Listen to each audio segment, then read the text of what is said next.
Da suinocultura no Brasil, as mulheres cooperativistas escolheram Ivonei Durigon, empresário no ramo da suinocultura há mais de 30 anos no Brasil, que falou especialmente sobre os desafios do setor, que esse ano foram muitos, né? Bem-vindo ao SBA. Obrigado. Realmente foi um ano, talvez um dos mais desafiadores de toda a história da suinocultura, ao menos o tempo que eu tenho vivido nessa área. Nós passamos nesse semestre por três desafios, três impactos bastante expressivos. O primeiro dele foi o fechamento do mercado russo para o Brasil, que importava historicamente em torno de 40% da carne suína brasileira, e desde novembro não tem importado, até esse mês de agosto não tem importado mais nenhum quilo de carne suína. O segundo momento foi o impacto que nós tivemos em função da Operação Trapaça, que foi aquele problema que aconteceu com o frango, onde os países fecharam a importação de carne de frango, e com isso houve uma oferta muito grande para o mercado nacional. Isso fez com que a carne de frango caísse de preços a patamares muito baixos e o consumidor optou por comprar mais carne de frango e menos suíno. E por fim, em maio, né, nós tivemos a questão da greve dos caminhoneiros, que de certa forma até hoje ainda nós vivemos algumas sequelas, alguns custos adicionais em função desse momento. Infelizmente, vou ter que acrescentar mais um, né? A alta do preço dos insumos, né? O milho subiu bastante no mês de julho e agora no mês de agosto ele continua subindo apesar do avanço da colheita, isso porque a gente está tendo uma produção menor, esse ano 17% menor do que no ano passado, né? Então esse é mais um dos desafios aí para se pontuar.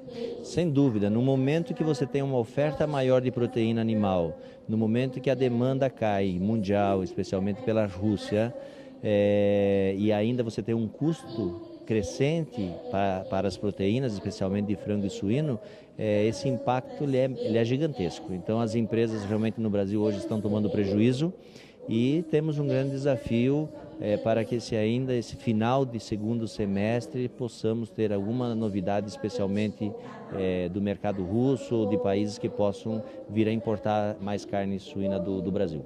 Essa questão do mercado russo, inclusive, o ex-ministro, atual presidente da Associação Brasileira de Proteína Animal, falou aqui durante a Agroleite que há uma expectativa de que até o fim desse ano isso aí seja retomado, né? Pelo menos as exportações para a Rússia sejam retomadas. Como você estava falando, a Rússia, no ano passado, ela absorveu quase 40% das exportações de carne suína do Brasil. Para onde que foi essa carne? Quem que absorveu? Se é que se absorveu essa porcentagem aí tão alta que ia para lá? Então, parte dessa mercadoria acabou indo para outros países, a China comprou um pouco mais, mas também de forma um pouco tímida, dentro da expectativa que se tinha. As ofertas avançaram para fora do país. O consumidor brasileiro, eu penso que passou a absorver um pouco mais em função de uma troca da carne bovina pela suína, em função de preço, de custo. E também os estoques aumentaram. Nós temos aí, as empresas continuam estocando, além de uma redução que tem acontecido da produção do suíno. Então os produtores independentes hoje estão com uma dificuldade muito grande, tem diminuído a produção. Da mesma forma, algumas empresas tomaram a decisão de reduzir seu plantel. Então nós estamos num momento bastante crítico, que realmente a questão da volta da Rússia ela é extremamente importante para o país. E recentemente houve também caso de peste suína registrado na China, né? Isso impacta aqui para a gente e de que forma? Qual que é a proporção disso? Normalmente, quando ocorre um problema sanitário, ele impacta negativamente, especialmente no país onde acontece o fato, porque as pessoas preocupadas com o consumo, com dúvida por não conhecerem os impactos que pode dar na saúde, elas passam a consumir menos. Na sequência, há um esclarecimento a respeito do assunto e há uma retomada. Então, se o plantel lá for impactado em termos de redução por esse problema sanitário, automaticamente deverá abrir uma oportunidade de volume para o Brasil também, como para todo mundo.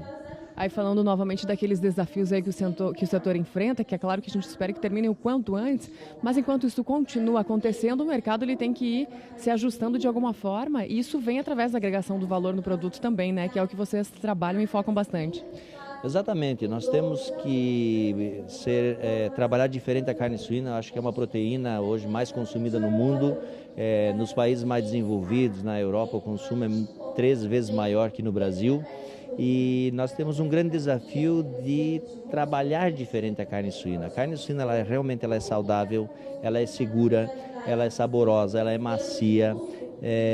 E nós ainda temos no brasileiro a necessidade de auxiliar o consumidor em entender como se faz um bom preparo.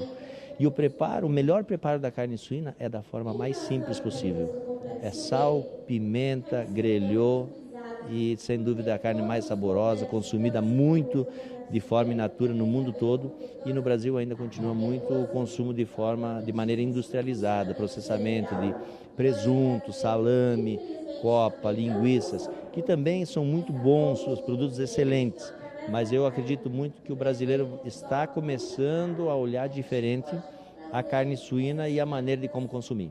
Tá certo, muito obrigada pela sua participação, pelas informações. O Brasil, hoje, ele consome 80% do que ele produz, exporta, outros 20% está aí entre os 5 principais produtores e também exportadores de carne suína no mundo. Devolvendo o sinal para Campo Grande, Sara Kirchhoff para o SBA.